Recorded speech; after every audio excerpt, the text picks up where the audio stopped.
السلام علیکم ورحمۃ اللہ وبرکاتہ. نحمده ونصلی علی رسولہ الکریم. اما بعد فاعوذ باللہ من الشیطان الرجیم. بسم اللہ الرحمن الرحیم.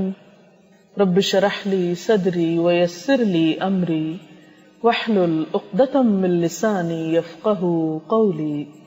آج کی ہماری گفتگو کا موضوع ہے روزہ اور نماز. عام طور پر یہ بات دیکھنے میں آئی ہے کہ رمضان المبارک میں بہت سے لوگ روزے کا اہتمام تو کرتے ہیں، سحری اور افطاری کا اہتمام بھی ہوتا ہے، لیکن نماز سے غفلت برتتے ہیں. حقیقت یہ ہے کہ جس طرح روزہ اہم ہے اسی طرح نماز بھی اہم ہے. روزہ اگر فرض عبادت ہے تو نماز بھی ایک فرض عبادت ہے. رمضان سال میں ایک مرتبہ آتا ہے تو نماز دن میں 5 دفعہ ادا کرنے کا حکم ہے. نماز اللہ سبحانہ وتعالی سے ملاقات کا ذریعہ ہے، اپنی محبت کے اظہار کا ذریعہ ہے، اپنی اطاعت کے اظہار کا ذریعہ ہے. نماز کے بغیر دین مکمل نہیں ہوتا. نماز دین کی بنیاد ہے. نماز کو چھوڑنا دین کی بنیادوں کو ہلا دینا ہے. اللہ سبحانہ وتعالی قرآن پاک میں فرماتے ہیں ان الصلاۃ کانت علی المؤمنین کتابا موقوتا، کہ بے شک نماز مومنوں پر وقت کی پابندی کے ساتھ فرض کی گئی ہے. یعنی اس کے فرض ہونے میں، اس کے اہم ہونے میں کوئی شک و شبہ کی گنجائش نہیں. بار بار قرآن پاک میں آتا ہے وَأَقِيمُوا الصَّلَاةَ وَآتُوا الزَّكَاةَ، نماز قائم کرو اور زکوٰۃ ادا کرو. اگر قرآن پاک پر غور کیا جائے تو ہم دیکھتے ہیں کہ شاید ہی نماز سے زیادہ کسی اور چیز کے بارے میں اتنا تاکیدی حکم دیا گیا ہو یا اتنی زیادہ تکرار ملتی ہو. نماز دراصل ہمارے روزمرہ ہونے والے گناہوں کے کفارے کا بھی ذریعہ ہے. حقیقت یہ ہے کہ ہم سب انسان کسی نہ کسی طرح غلطی کر بیٹھتے ہیں، کوئی نہ کوئی گناہ ہم سے سرزد ہو جاتا ہے، لیکن جب ہم نماز پڑھتے ہیں تو ساتھ ساتھ گناہوں کی صفائی ہوتی چلی جاتی ہے. اس کے بارے میں ایک حدیث میں آتا ہے، حضرت ابو ہریرہ کہتے ہیں کہ نبی صلی اللہ علیہ وسلم نے فرمایا کہ تمہارا کیا خیال ہے کہ اگر تم میں سے کسی کے دروازے پر نہر بہتی ہو اور وہ اس نہر میں ہر روز 5 مرتبہ نہائے تو کیا اس کے بدن پر کوئی میل کچیل باقی رہ جائے گا؟ صحابہ کرام نے عرض کیا نہیں، کسی قسم کا میل کچیل باقی نہیں رہے گا. تو آپ صلی اللہ علیہ وسلم نے فرمایا یہی 5 نمازوں کی مثال ہے. اللہ تعالیٰ ان نمازوں کے ذریعے گناہ مٹا دیتا ہے. تو گویا دن میں 5 مرتبہ پاک صاف ہو کر اللہ پاک کے حضور حاضر ہونا انسان کی گناہوں کی معافی کا ذریعہ بھی ہے، اور انسان کے دل پر جو بوجھ آ جاتا ہے ان گناہوں کے ذریعے اس کو اتارنے کا سبب بھی ہے. پھر خاص طور پر مرد حضرات اگر مسجد میں جا کر نماز پڑھتے ہیں تو اس کا اجر و ثواب اور بھی زیادہ ہے. اللہ سبحانہ وتعالی ان کو اپنے ملاقاتی قرار دیتے ہیں. حضرت سلمان سے روایت ہے نبی اکرم صلی اللہ علیہ وسلم نے فرمایا جس نے اپنے گھر میں اچھی طرح وضو کیا اور پھر وہ مسجد میں آیا وہ اللہ تعالیٰ کا ملاقاتی ہے. اور میزبان کے لیے ضروری ہے کہ وہ اپنے ملاقاتی کی عزت کرے. یعنی ایسے لوگ عزت کے مستحق ہیں جو خاص طور پر مسجد میں نماز کا اہتمام کرتے ہیں. رمضان المبارک میں فرائض کے علاوہ خاص طور پر قیام اللیل کی بہت تاکید ملتی ہے. حدیث پاک میں آتا ہے من قام رمضان ایمانا و احتسابا غفر له ما تقدم من ذنبه، جس نے رمضان میں ایمان اور احتساب کے ساتھ یعنی خالص نیت کے ساتھ اور اللہ تعالیٰ سے اجر و ثواب کی نیت کے ساتھ رات کو قیام کیا یعنی تراویح نماز ادا کی تو اس کے پچھلے گناہ معاف کر دیے جائیں گے. تراویح کی نماز بنیادی طور پر ایک نفل نماز ہے. نبی صلی اللہ علیہ وسلم سے ہمیں یہ پتہ چلتا ہے کہ آپ نے رمضان کی آخری راتوں میں باجماعت بھی اس نماز کا اہتمام کیا.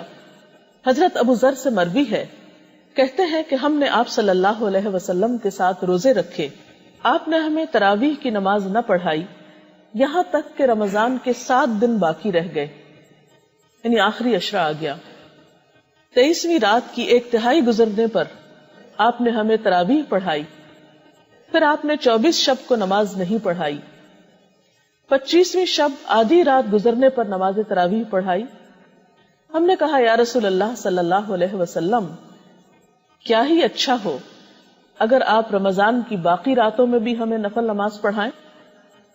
نبی صلی اللہ علیہ وسلم نے فرمایا، جس نے امام کے فارغ ہونے تک امام کے ساتھ قیام کیا، یعنی باجماعت یہ نماز ادا کی، اس کے لیے ساری رات کے قیام کا ثواب لکھا جائے گا۔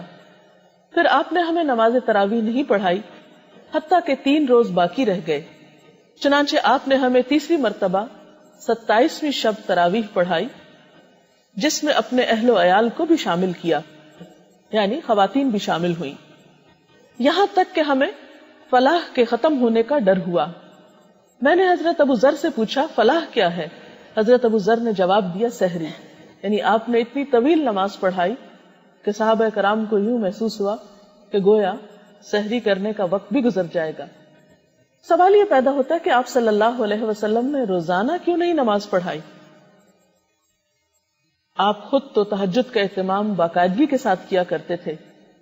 آپ صلی اللہ علیہ وسلم نے 5 نمازوں کے علاوہ رات کا قیام اپنے لیے لازم کر رکھا تھا، لیکن دوسروں کو یہ نماز رمضان کی ہر شب باجماعت نہ پڑھانے کے پیچھے ایک حکمت یہ ہو سکتی ہے کہ اگر آپ ایسا کرتے تو شاید یہ نماز فرض کے درجے کو پہنچ جاتی اور پھر امت کے لیے اس کو ادا کرنا مشقت کا سبب ہوتا، کیونکہ ایک اور روایت سے یہ پتہ چلتا ہے کہ ان راتوں میں لوگوں کا شوق اور ذوق دیکھنے کے قابل تھا، یعنی ہر رات میں پہلے سے زیادہ لوگ نماز میں شریک ہوئے، کیونکہ اس نماز کے پڑھنے کا اپنا ہی ایک لطف ہوتا ہے، کیونکہ خاص طور پر اس میں انسان کو موقع ملتا ہے کہ وہ تراویح میں پورے کا پورا قرآن پاک سن سکے۔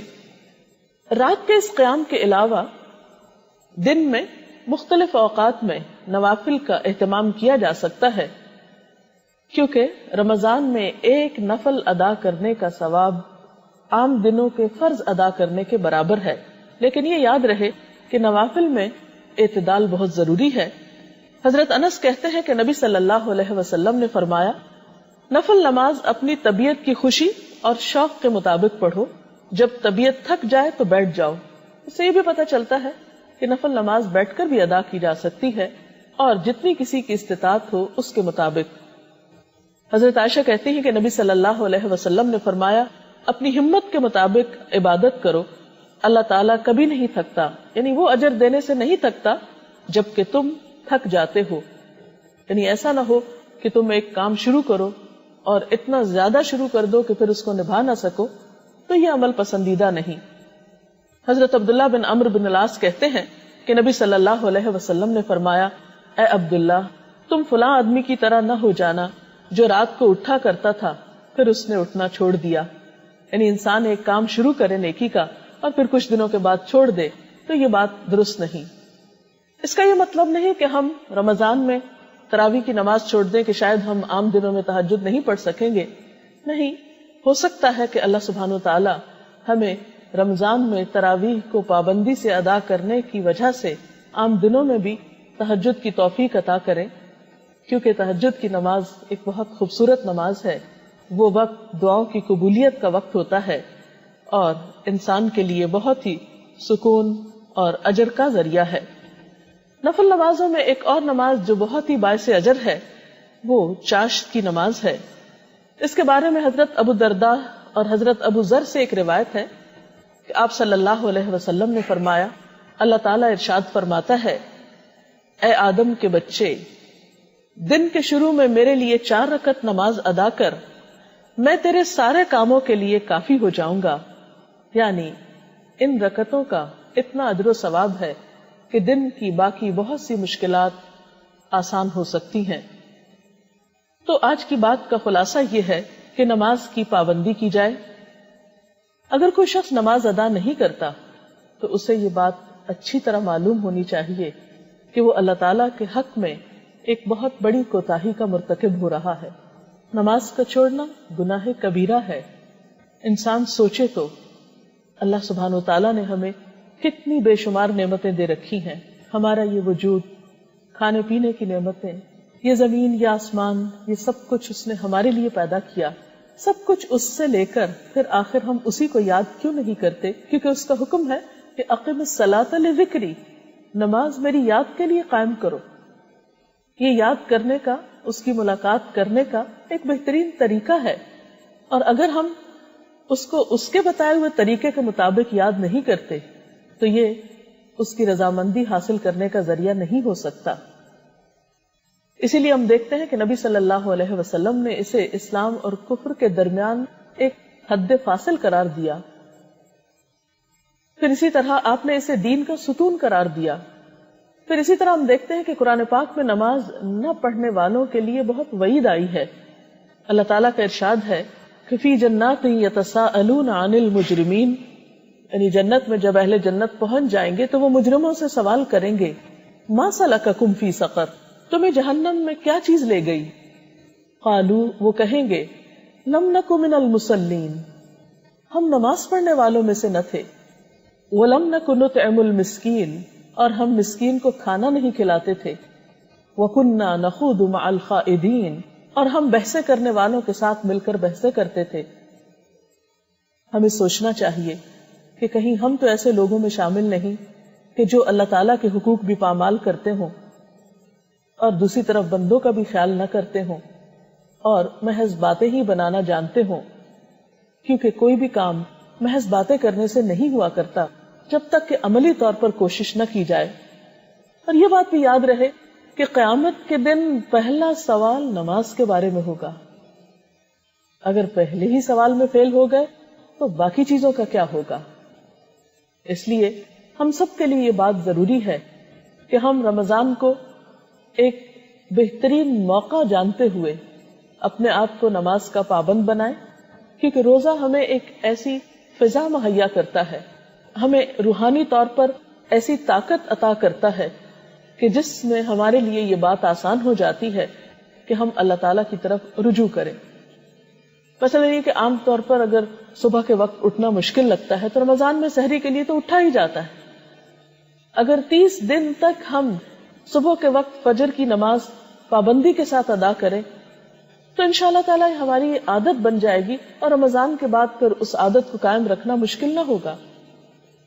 اسی طرح اگر رات کو تراویح پڑھی جا رہی ہے تو بعد میں بھی عشاء کی نماز بھاری نہ ہوگی. آپ صلی اللہ علیہ وسلم نے فرمایا اگر لوگوں کو پتا چل جائے کہ فجر اور عشاء کی نماز میں کتنا اجر و ثواب ہے تو لوگ اپنے گھٹنوں کے بل چل کر مسجدوں میں آئیں. لیکن حقیقت یہ ہے کہ ہم اس نماز کا اجر و ثواب نہیں جانتے، اسی لیے ہم اس سے کوتاہی برت جاتے ہیں. اللہ تعالیٰ سے دعا ہے کہ ہمیں وہ اپنے اس حق کو پہچاننے کی اور اسے صحیح معنوں میں ادا کرنے کی توفیق عطا فرمائے.